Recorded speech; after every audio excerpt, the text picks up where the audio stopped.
Alô? Bom, vamos lá.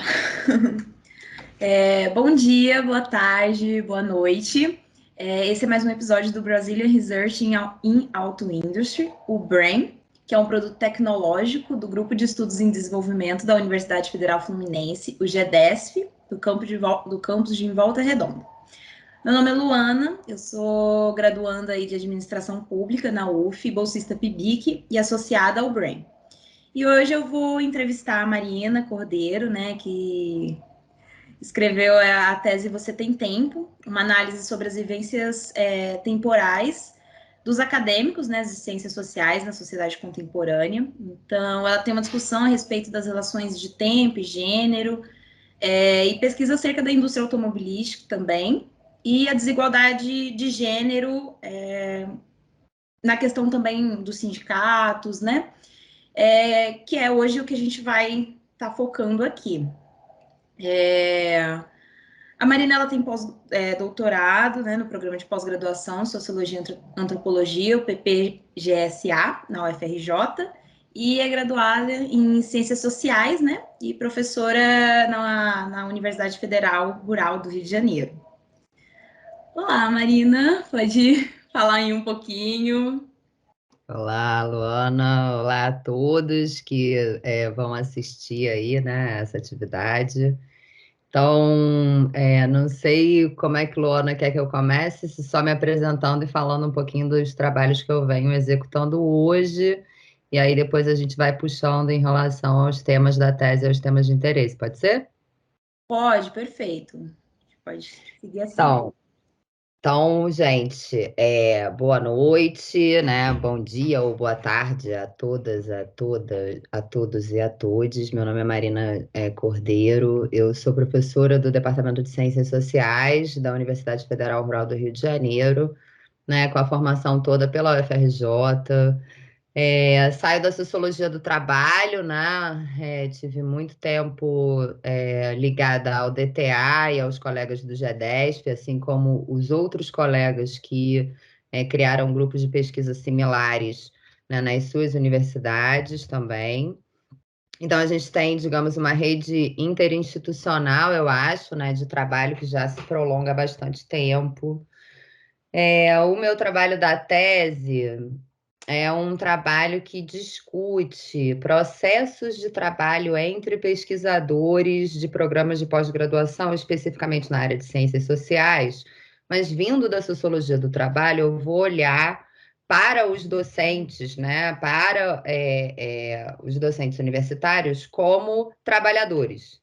Né? E aí vou falar desses processos de trabalho pelos quais esse pessoal passa a partir do desenvolvimento das tecnologias de informação e comunicação, e como que isso afeta, né, a velocidade através da qual a gente produz conhecimento, e aí por isso eu chego no tema tempo, né, porque tem o tempo tanto na velocidade da produção científica, isso tem a ver com os sistemas de avaliação da pós-graduação, o sistema de avaliação da CAPES, né, ou os sistemas de mérito do CNPq para os pesquisadores, individualmente, mas isso trouxe à tona a dimensão de gênero na medida em que eu fui descobrindo, né, que o tempo podia ser pensado como um recurso de valor desigualmente distribuído entre homens e mulheres, e isso tendo um rebatimento bastante considerável no desenvolvimento das carreiras, né, científicas a partir das dimensões de gênero.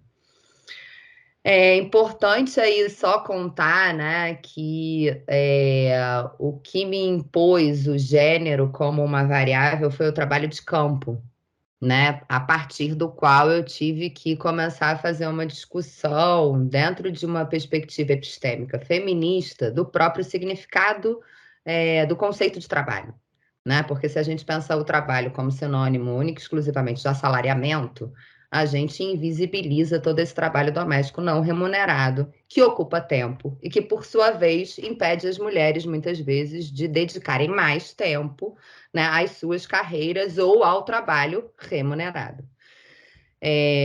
Então, assim, isso abriu, digamos, né, uma possibilidade de pensar mulheres em postos de poder, não só na academia, mas em outros espaços, que é onde a gente vai chegar com essa proposição de pesquisa, que eu não tenho trabalhado muito nesses últimos anos, e isso já vai aparecer aí o porquê, né, ao longo da entrevista, suponho eu, mas que é uma pesquisa sobre mulheres na indústria automobilística, em que eu estou buscando contatos, já fiz algumas entrevistas, já tenho algum trabalho de campo acumulado, né, falando sobre como ser mulher, né, e liderança numa empresa dentro de um setor com marcas extremamente masculinas e machistas, como o setor da indústria automobilística.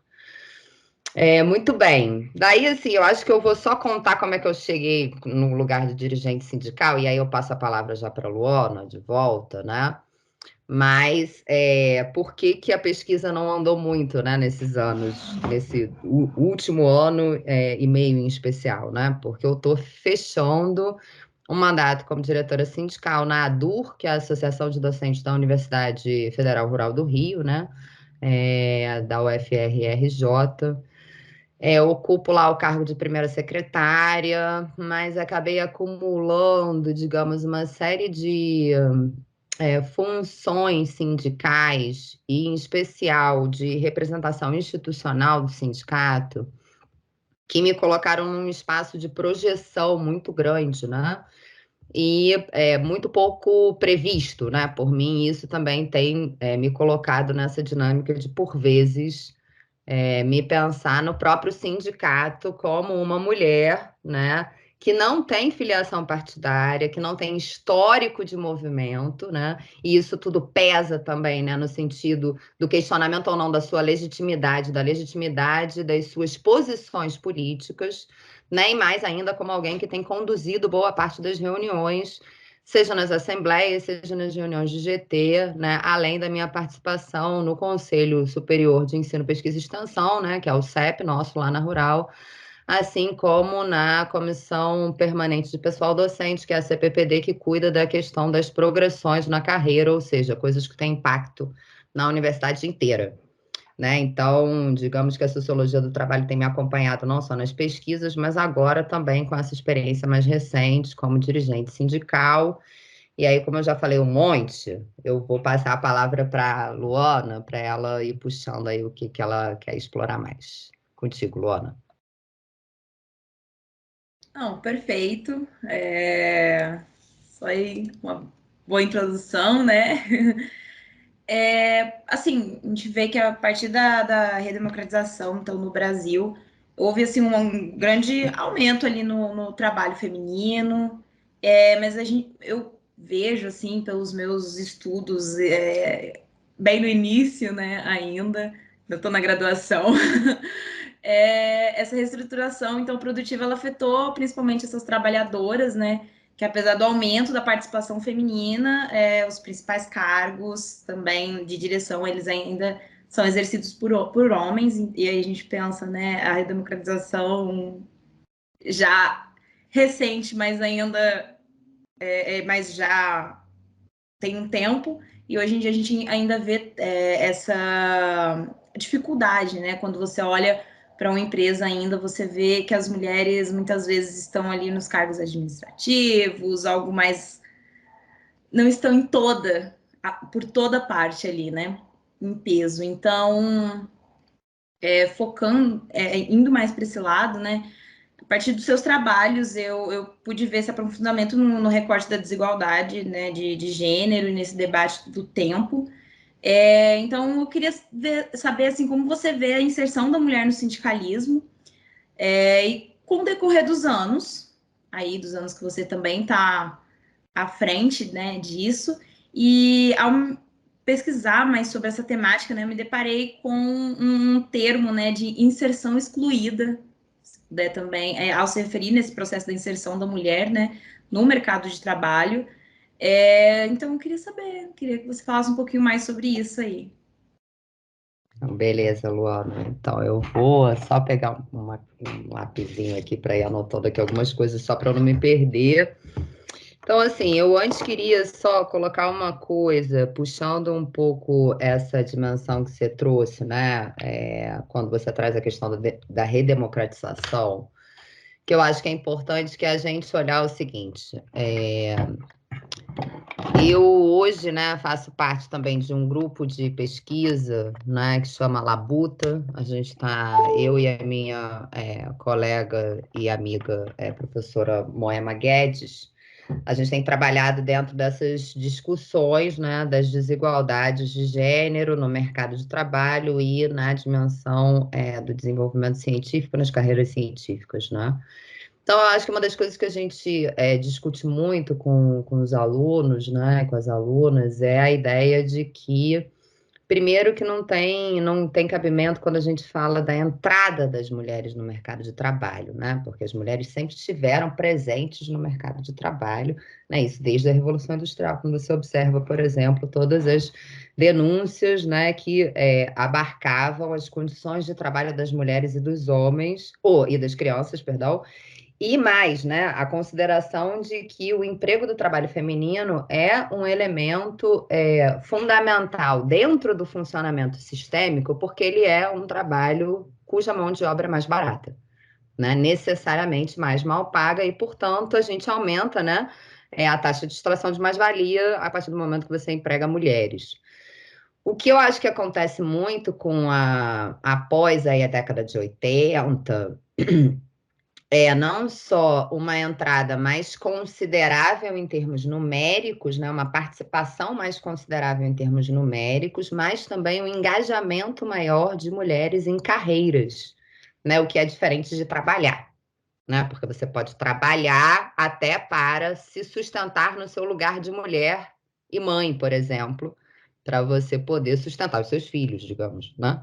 E aí, nesses casos, o maior commitment, o maior comprometimento não é necessariamente com a esfera do mundo público, mas do mundo privado, mas ela precisa do público para sustentar o privado, né? É diferente quando você tem um engajamento de carreira e você realmente se projeta como uma mulher no espaço público através do trabalho remunerado, né? Então, isso aí só para a gente demarcar um pouco essa história.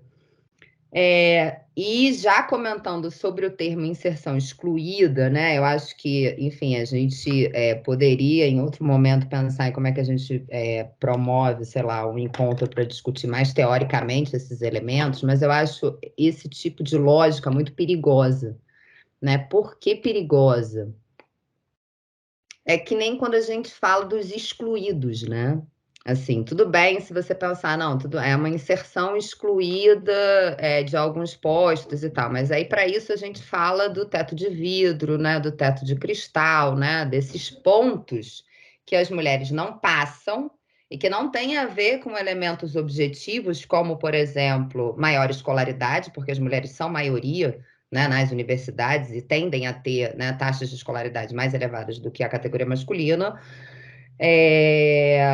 mas eu acho ruim pensar que há alguma exclusão, né, porque, na verdade, o próprio sistema incorpora, né, esses corpos, sejam os corpos femininos, sejam os corpos negros, né, dentro da sua dinâmica exploratória sistêmica, não por uma questão de exclusão sistêmica, mas por uma questão de inclusão depreciada, né?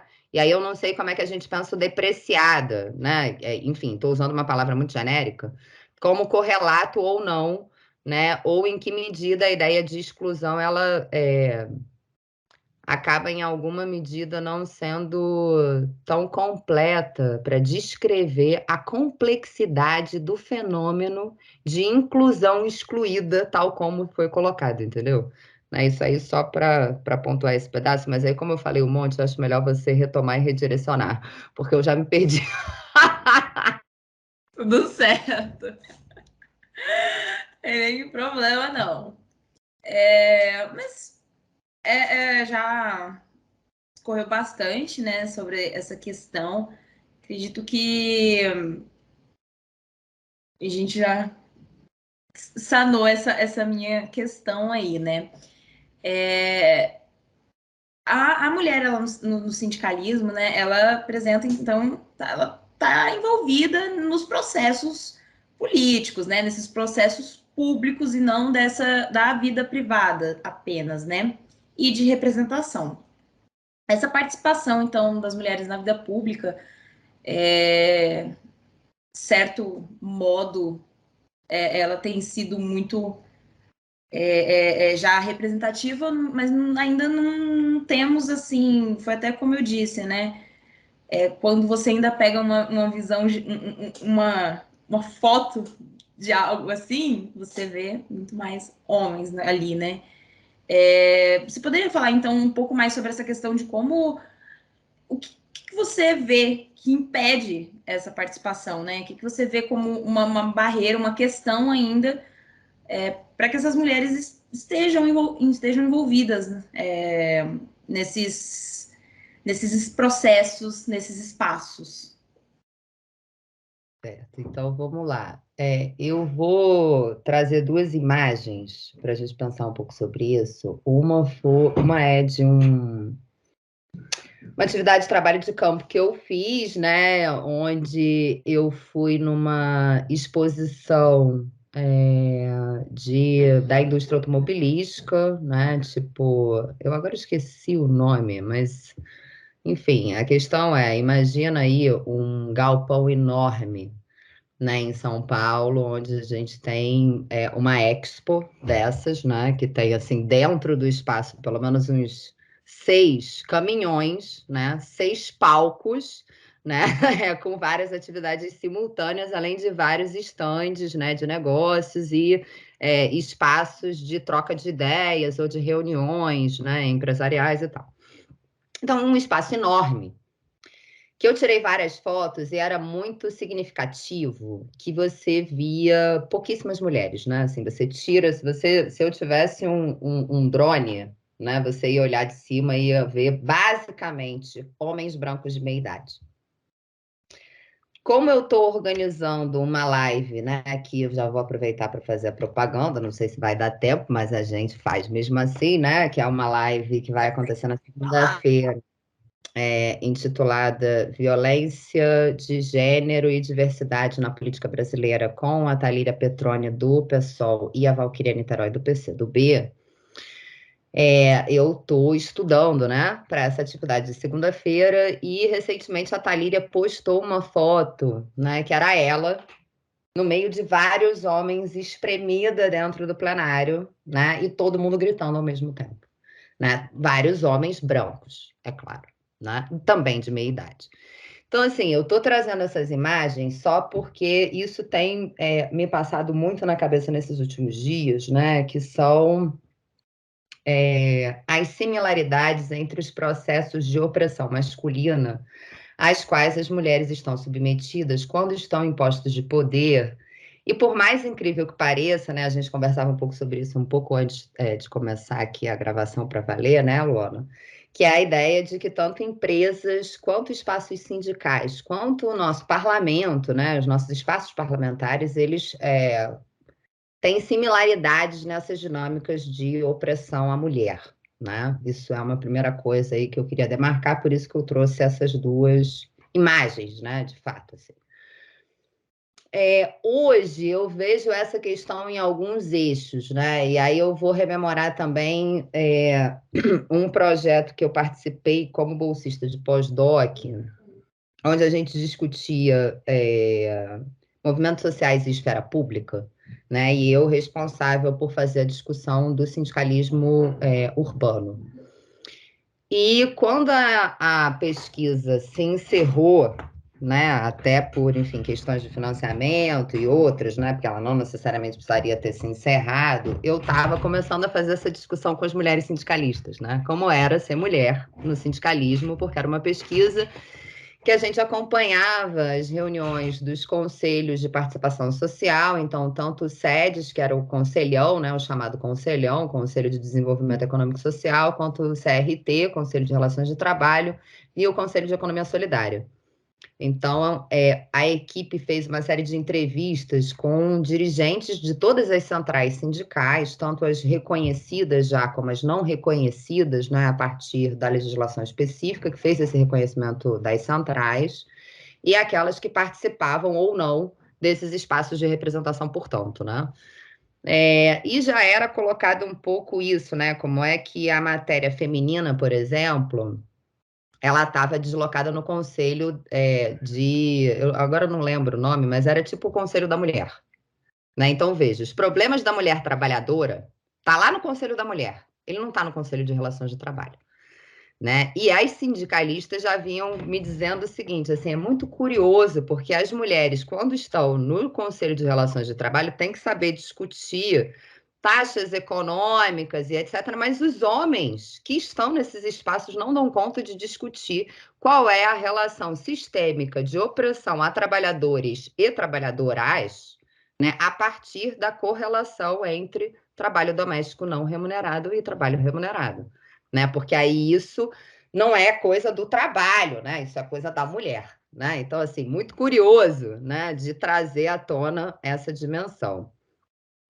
E por que eu estou trazendo isso à tona? Porque eu acho que a forma como a gente pensa, por exemplo, a relação, né, digamos, dupla jornada feminina, ainda no mundo sindical, e como é que a gente incorpora, né, as opressões de gênero e as opressões de raça na maneira como a gente discute as desigualdades de condições de trabalho, né, dessa população que se ocupa da venda da sua força de trabalho, é muito ruim ainda, né? Assim, é muito ruim, né? A gente ainda ouve, como estudava isso, sei lá, quando eu tinha 22, 25 anos, agora eu tenho quase 40, passaram 15 anos, né? A gente já tem uma série de publicações, inclusive intituladas A Classe Operária Tem Dois Sexos, né? Assim, tem um mundo de coisas acumuladas do ponto de vista científico, mas o movimento sindical continua repetindo que as questões de gênero e raça dividem a classe. Então, assim, a gente tem um lado, né, do movimento sindical que tem a ver com esse entendimento, né, primeiro, do trabalho como sinônimo somente de assalariamento, e aí um trabalho de formação política que é de alargamento desse entendimento conceitual restrito, na minha perspectiva epistêmica feminista, né, porque eu acho que sim, trabalha mais do que o assalariamento. E aí, junto com isso, a gente tem a incorporação de uma abordagem interseccional nessas relações de desigualdade, né, que estão postas dentro da relação capital-trabalho, né, que fica uma discussão difícil. E isso se culmina no lugar da mulher, que é sindicalista, né? E aí, assim, eu vou terminar esse pedaço, deixar depois a Luana explorar um pouco mais, mas eu vivi algumas vezes situações em que eu perguntei de fato, eu falei, prezada companheira, você falaria desse jeito tão alto, tão grosso e de forma tão deselegante se fosse um homem aqui no meu lugar? Né? Porque eu quero dizer que postura machista e misógina de companheira que se diz progressista, né, e que comete esse tipo de atitude com outra companheira mulher quando ela está sentada numa mesa de assembleia conduzindo os trabalhos é absolutamente inadmissível, né? Assim como vive em outras situações homens que é isso. Tu fala, o cara te interrompe, tu fala, o cara te interrompe. Aí é isso, aí você fala assim, olha só, gostaria de lembrar o seguinte, eu estava na reunião, eu estou fazendo o informe. Eu acho que eu vou pular a parte do machismo, porque a gente está num ambiente sindical, eu suponho. Todo mundo já tem esclarecimento suficiente sobre isso, mas os homens têm muita mania de interromper as mulheres. Eu queria dizer o seguinte: eu sei falar grosso, eu também sei falar alto, mas eu realmente acho que não é necessário. Será que você, companheiro, tem condições de ficar quietinho e ouvir até o final? Então, assim, não é tranquilo, né? E aí, o que eu tentei trazer aqui, como eu já estou falando já há um tempão também. É isso, né? Que a gente tem uma dimensão que ela é conceitual, teórica, né? A gente tem uma continuidade disso que tem a ver também com o aparato epistêmico feminista e hoje, em especial, o conceito de interseccionalidade nessa discussão. Uma dificuldade de incorporação na prática de política sindical desse tipo de entendimento, né? E como é que as diferentes correntes ainda estão se adaptando a essa nova forma ampliada de você pensar o conceito de trabalho, né? E as condições de classe trabalhadora, e na prática real, né? Como é que as mulheres sofrem efetivamente nesses espaços. E veja, eu sou uma mulher branca, escolarizada, né? Então, assim, se a gente quiser abrir um outro mundo, a gente tem um pedaço enorme ainda para abrir, né? Então, assim, por hora eu queria trazer essas dimensões e aí vou deixar você encaminhar. Claro.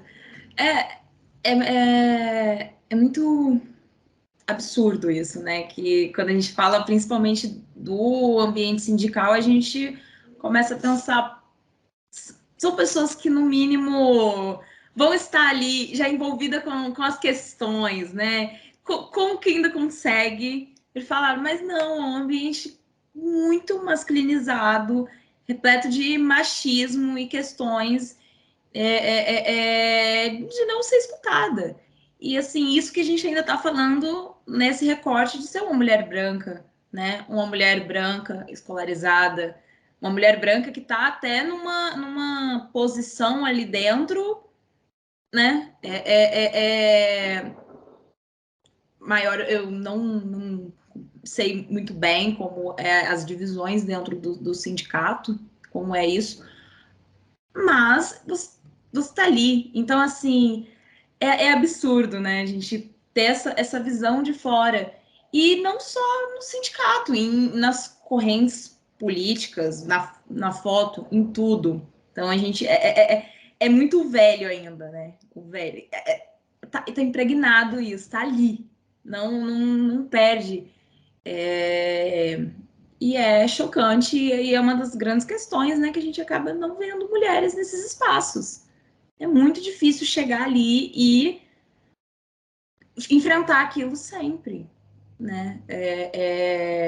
Foi até uma outra, a minha outra questão, né, que eu ia levantar era sobre isso, assim, as mulheres já enfrentam múltiplas jornadas, o trabalho em casa, né? O o próprio trabalho ali assalariado, né? Remunerado que não. E esse de casa que não é visto, né? Não é visto até como trabalho, como a gente estava falando, dessa questão do assalariamento, né? Se puder falar um pouco mais sobre como você vê que poderia ser essa dissociação da ideia do trabalho assalariado e de como não é visto esse trabalho da mulher também, que ela tem ali por trás na vida privada, e como isso a impede também de estar em espaços, né? Então, tem uma.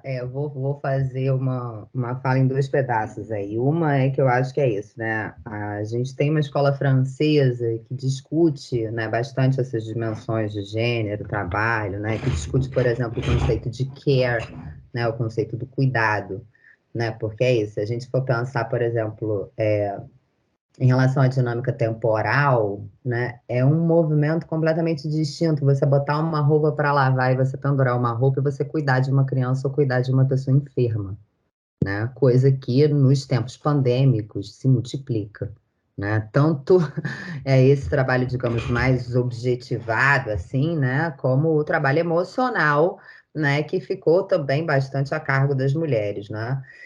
E aí, nessa escola francesa, a gente traz à tona, né, essas autoras trazem à tona a ideia do trabalho como produção do viver, né? E aí você entende, né, que é isso. Para que você vá para o mundo produtivo, você precisa se reproduzir socialmente. Reproduzir-se socialmente significa continuar vivendo para o que você vai comer, vai dormir, vai tomar banho, vai usar roupa limpa. E para o que tudo isso aconteça, você vai ter que ir ao mercado, vai ter que lavar louça, vai ter que não sei o quê. Então, assim, não é simples, né? E para que alguém trabalhe, alguém trabalhe no mundo público, alguém vai ter que trabalhar no mundo privado, no mundo doméstico, né?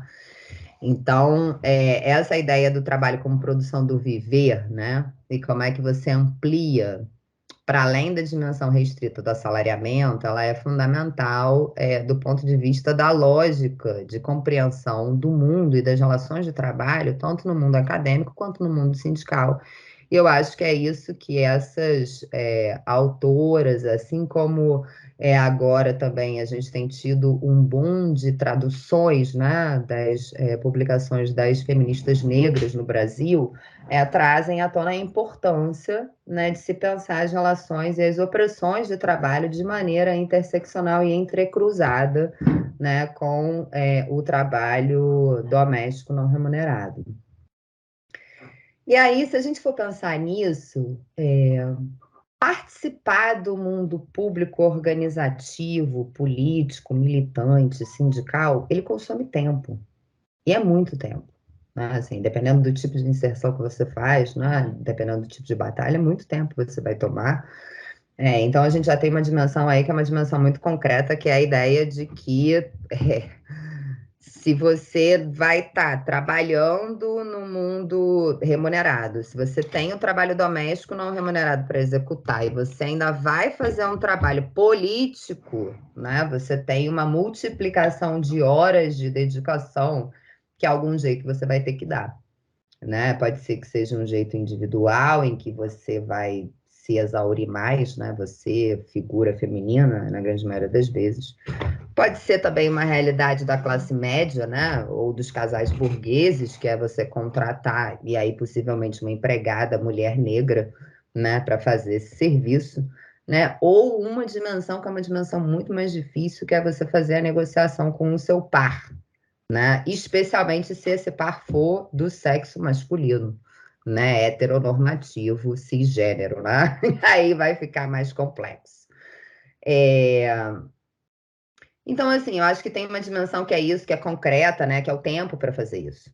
Né? Então, por exemplo, a gente teve no cotidiano do sindicato que eu vivi, né, que eu estou vivendo, né, discussões sobre os horários das reuniões, especialmente no início da pandemia. Né? Por quê? Porque as pessoas diziam, bom, eu tenho 3 filhos, eu agora tenho que preparar comida, lavar louça, será que a gente pode marcar a reunião para as 2h30? Porque senão não dá tempo de eu atender ao horário de almoço das crianças. Né? E aí a gente viu também resistência dos companheiros da base, reclamando que o negócio tinha mudado de horário. Então, assim, é maravilhoso, né? Se você pensa como é que se faz necessário, por exemplo, e eu fiz essa pergunta numa das minhas primeiras reuniões presenciais de setor no âmbito nacional, no nosso sindicato nacional, que foi, gostaria de saber aqui se para virar sindicalista eu vou ter que contratar uma funcionária doméstica. Porque a quantidade de e-mails que vocês estão mandando, e vocês mandam 200 e-mails, para cada e-mail eu tenho que abrir 2 anexos para saber o conteúdo do e-mail. Então, veja bem, você está me pedindo para fazer 1 clique para abrir o seu e-mail, 2 cliques para abrir uma circular que diz o conteúdo, 3 cliques para efetivamente ler o conteúdo, ou seja, eu não tenho dispensa do trabalho para executar essa função, eu não tenho empregada, faxineira, babá, cozinheira, etc. Então, assim, é como isso. Né? Dá para facilitar a vida da pessoa, né? Então, assim, a gente tem discussões que são elementares, né? E aí, recentemente, né? Marina, você vai a Brasília para o ato do dia 2? Veja bem, para eu ir a Brasília, né, eu preciso de uma dinâmica, né, familiar, eu preciso fazer uma negociação. Eu não tenho filho, mas eu tenho um cachorro velho que tá tomando remédio o dia inteiro, eu vou ter que arrumar uma babá para quem é que vai cuidar do bicho. Então, assim, imagina uma mulher que tem 3 filhos, entende? Imagina uma mulher que tem 3 filhos, um pai que ela cuida porque ele quebrou o fêmur, ou que tem um filho com necessidades especiais, ou que seja pessoas com deficiência, ou qualquer dimensão que complique mais a dimensão do trabalho e do cuidado, né? Então, isso é uma coisa concreta, né? E a outra é a estrutura emocional para você aguentar a belicosidade machista dominante no espaço sindical, né? Porque é esse o termo, né? Você ter que gritar com uma companheira de volta. Você ter que gritar com um companheiro. Você ter que olhar numa reunião e dizer, olha só, eu gostaria de saber, companheiro, se você consegue calar a boca e me ouvir até o final, mesmo que você faça isso com palavras bonitas. Para mim, não é uma coisa de boa. Meu coração dispara, minha mão sua, me cansa, né? E me exaure. né? Porque você precisa o tempo todo reafirmar o seu lugar, relembrar o preconceito vivido, relembrar a dimensão do respeito que não está sendo tomada. E isso acontece em inúmeros detalhes, em pequenas situações, cotidianamente o tempo inteiro. Né? Então, assim, eu tenho companheiros que dizem, Marina, eu não aguento participar do sindicato porque eu acho que é muito machista. Porque a forma agressiva, né, que se coloca e que se faz as discussões está muito nesse lugar. E aí eu vou fechar também esse pedaço da fala, relembrando agora recentemente, né, que é isso, de novo, eu vi a Thalíria com a filha no colo, no plenário, dizendo, eu fico me perguntando, quem está cuidando dos filhos e filhas de vocês? Porque isso é muito curioso, quando a gente olha os dados das mulheres que estão em postos de poder na ciência, das mulheres que estão em postos de poder nas empresas, boa parte dessas mulheres, ou pelo menos uma porcentagem considerável, não tem filhos. Quando você vai olhar o mesmo dado na categoria masculina, todos eles têm filhos. Por que será? Né? E eu ouvi isso. Ah, eu não me lembro do meu filho atrapalhar minha carreira. Por que será que a pessoa não lembra, né? Então, assim, é uma dupla dimensão difícil, que é lidar com o cotidiano, com a casa, né? E é lidar com essa constante afronta, né? Que muitas vezes eu acho que é usada, sim, para afugentar as figuras femininas desses postos de disputa decisória de poder, até porque a gente muda, né? A gente incomoda, entendeu? Né? Então, assim, um pouco por aí que eu acho que eu queria trazer por enquanto. Nossa, é justamente esse o ponto que eu queria chegar também, né? É como essa figura do masculino, a agressão às mulheres, né? Faz com que elas tenham. Acabem tendo, cara, por que eu vou estar aqui recebendo uma dessa na cara, sabe? Essas horas, né? Por quê? Por que eu preciso disso? E aí a pessoa começa aquilo, entendeu? Tem tantas coisas para eu poder fazer, né? E é justamente nisso que eu vejo como. Até quando você mencionou que a relação, as questões femininas fica uma outra parte distante do que é decisivo ali, né? Como vai se organizar, como isso, aquilo, a gente separa, isso aqui não está envolvido, né? E como assim, se as mulheres não estão envolvidas, como as pautas que envolvem elas são levantadas assim de uma forma completamente absurda, né? Ou às vezes completamente ignorada, né? Tem as questões, as pautas, e aí serão discutidas, como você disse, por homens brancos de meia idade, que não tem nem ideia de como é a nossa vivência, não tem nem ideia do que é ser mulher, que vai estar discutindo as questões femininas, né? Então acontece tudo isso, a mulher já é difícil para ela estar nesses espaços, quando ela consegue estar, é sempre agredida dessa forma, então acaba saindo dali, né? E é isso, sabe? Aí eles estão discutindo, né, justamente os direitos femininos, os direitos, um monte de homem que não tem nem noção, né? Eu não sei se você ouviu falar, tem uma página, ou tinha pelo menos, era uma página que eu estava acompanhando que chamava Aqui Só Fala HB, né? Aqui Só Fala Homem Branco. E aí era maravilhoso, porque eram as mulheres botando assim, uma mesa sobre aborto e só tinha homem branco. Né? Assim, as coisas são muito pitorescas, né? Quase, sacou? Tipo, é uma piada, né? Também o treco. Agora, eu só queria pontuar rapidinho aí numa coisa que você falou, que eu acho que é isso, né? Primeiro, se a gente for pensar que a produção científica ela foi conduzida historicamente por uma categoria masculina branca, né? E aí eu vou lembrar as palavras de um cientista social que eu entrevistei que disse assim: ciência social precisa ser feita por pessoas diferentes. Porque pessoas diferentes têm experiências diferentes, pensam diferentes e vão aparecer lógicas de raciocínio e de compreensão do mundo diferentes, né? Então, assim, se a gente for pegar no básico, né, a gente tem aí uma dimensão importante trazida à tona.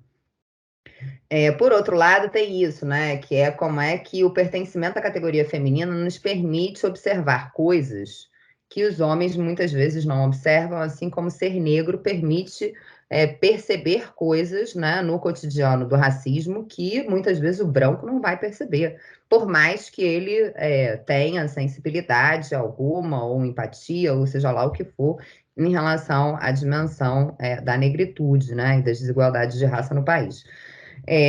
Agora, é importante a gente lembrar o seguinte: a gente tem o feminismo e a partir disso a gente tem um movimento teórico e a gente também tem um movimento militante. Muitas vezes esses movimentos se relacionam, né? Mas muitas vezes o fato de você ser mulher e pertencer à categoria feminina não necessariamente te traz, assim como dizia Simone de Beauvoir, eu não nasci mulher porque e aí eu vim à Terra com um frufru, né? Porque eu vim como mulher, não é porque você é mulher que você tem consciência crítica das dimensões desiguais e das opressões cruzadas através das quais as mulheres sofrem cotidianamente. Assim como não é necessariamente a negritude que garante isso, né? Estou dizendo porque o pertencimento à categoria ele não resolve absolutamente, né, a questão do entendimento, né? E aí o que que é importante?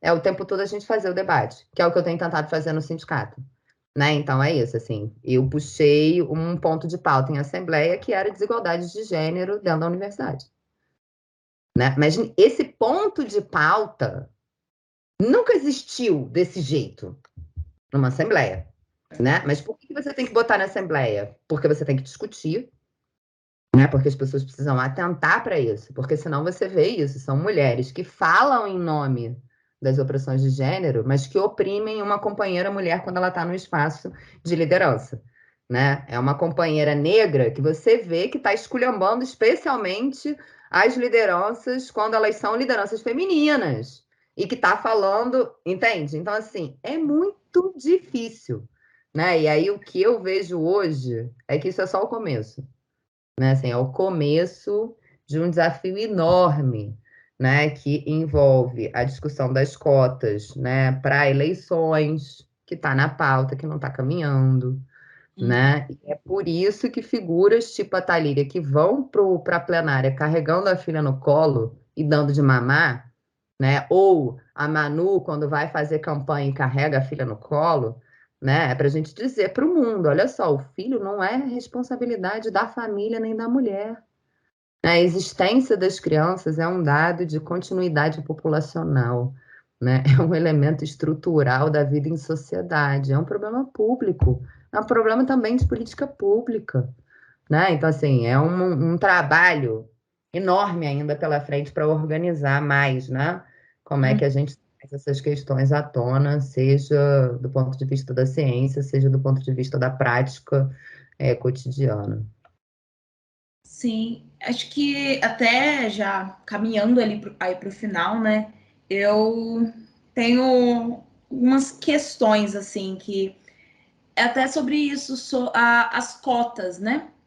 Essa inserção de cotas e como você vê a projeção assim da inserção das mulheres nos sindicatos. Você vê um aumento dos últimos anos, né? E o que você, além de trazer a discussão, trazer essas questões, o que você vê que a gente pode fazer para trazer mais mulheres, né, para os espaços de representação. Eu quero ver mais mulheres como a Thalíria ali, amamentando a filha dela enquanto ela fala, entendeu? Como a gente pode fazer esse levante aí, né? Então, eu acho, vamos lá. Primeiro, eu não vou saber te dizer agora dados exatos, né? Mas a gente tem um nível de participação feminina em termos de corpo político, né, eleito muito baixo, né, em termos mundiais, né? Então, assim, eu acho que ainda tem muito, né, para se caminhar em cima disso. E eu acho importante a gente pensar o seguinte, assim, numa sensação, né, muito circunscrita também ao estado do Rio de Janeiro, eu acho que a gente teve, né, mais mulheres se candidatando, né, talvez mais mulheres eleitas, né, mas isso veio também às custas de um extermínio, né, da Marielle, né? Então, digamos que a gente tem o extermínio aí, né, de uma liderança política preta, favelada, lésbica, né? Que demarca, digamos, um levante também, né, das mulheres em relação à ocupação desses espaços. Mas eu acho que ainda é muito incipiente, né, a forma como a gente discute isso no país. Por exemplo, eu nunca vi, nesses 2 anos de sindicato, nenhuma mesa, né? Eu mesmo não tinha pensado em fazer, né, uma mesa discutindo isso, por exemplo, né? É isso, a mesa tá ali da violência de gênero, eu fiz outras nesse sentido, mas especificamente da porcentagem de participação da questão das cotas, por exemplo, é uma coisa que eu não vi circulando tanto, né? Pode ser que seja uma falha minha mesmo. E aí, só um detalhe curioso, né? Recentemente eu fui olhar nas assembleias legislativas, tá escrito deputador, para todos os deputados, até para as mulheres. Então, assim, se a gente for trabalhar no pequeno, se nem na página você muda a inflexão do artigo, quiçá tu conseguir fazer uma dinâmica de legislação nacional que vai efetivamente impulsionar a participação feminina, no que necessariamente significa mexer nas estruturas de poder com os machos brancos que ocupam esses espaços historicamente, né? Então, isso para falar aí dessa sensação de um modo geral. A outra é que eu acho que a gente tem algumas iniciativas que estão se consolidando, né? E aí, por exemplo, algumas centrais têm secretarias das mulheres, né? Tem essas iniciativas que eu acho que vão fortalecendo, mas enquanto os homens não estiverem no debate, você também não resolve, né? Porque aí você faz o clube da Luluzinha com as moças, né? Com as mulheres, né? Que vão resolver, né? As questões das mulheres que concernem as mulheres, né? Então você também não consegue ampliar. Mas nas universidades, por exemplo, tem sido constante a existência de grupos de trabalho para questões de gênero e parentalidade, né? A Rural, por exemplo, agora tem um GT e a gente são iniciativas ainda tímidas, né? Mas eu vou trazer duas só. Existe agora uma contagem diferenciada da produtividade científica para mulheres parturientes, né? Que submeterem projeto de PIBIC, né? O projeto de pesquisa, né? Então, ao invés de você contar 2 anos, vai contar 5, mas aí veja, os homens pleitearam o mesmo direito, né? Então, a categoria masculina. E a deliberação seguiu neste caminho. Então, na verdade, estatisticamente, não há nenhum dado que comprove que o nascimento de uma criança prejudica a carreira masculina, mas os homens acabaram ganhando uma benesse, né? O que descaracteriza a iniciativa em algum lugar, mas é uma primeira coisa, né? Uma outra foi o combinado de que, especialmente agora, durante o ensino remoto, pais e mães com filhos até 12 anos têm preferência na escolha do horário das disciplinas, que é uma coisa muito simples e cotidiana, mas ela é uma coisa fundamental, porque as escolas estão com calendários que não necessariamente batem com o calendário das universidades, né?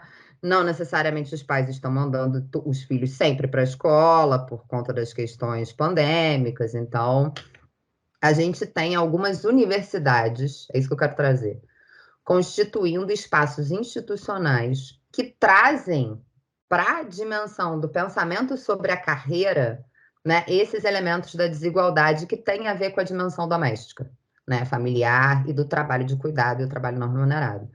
Então, assim, o que eu acho hoje é que a gente tem um solzinho da manhã, mas é um solzinho da manhã estilo Visconde de Mauá, que é onde eu moro, né, que é isso, assim, é aquele solzinho da manhã de inverno, né, que esquenta muito pouco.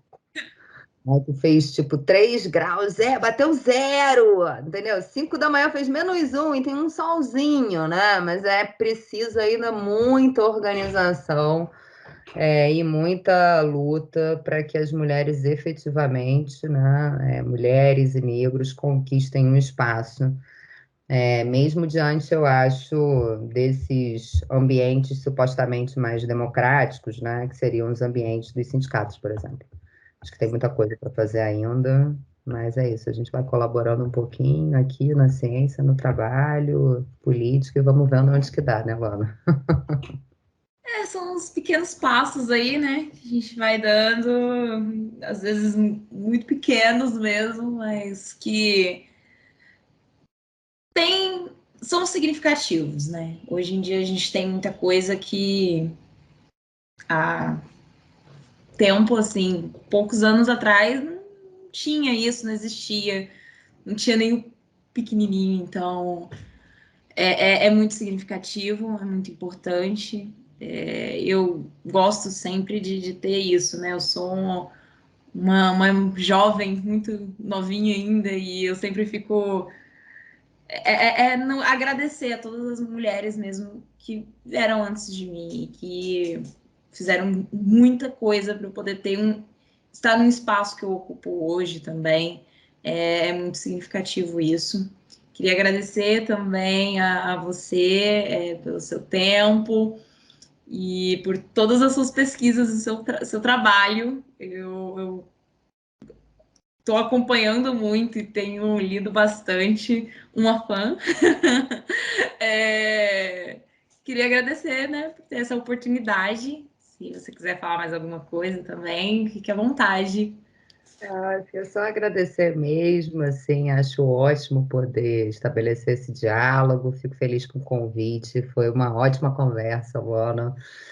Espero que a gente se encontre aí nos caminhos também, até porque é isso, né? Daqui a pouco eu vou aliviar a minha vida de política sindical, conseguir fazer mais pesquisa e a gente tem muita coisa para trazer à tona, então, assim, só agradecer ao convite do G10, pelo trabalho que vocês têm feito, parabenizar pela atividade, e é isso, né? Qualquer hora dessa a gente se encontra ou numa próxima também. É isso. Bom, muito obrigada a todos que estão assistindo. Até uma próxima. É isso.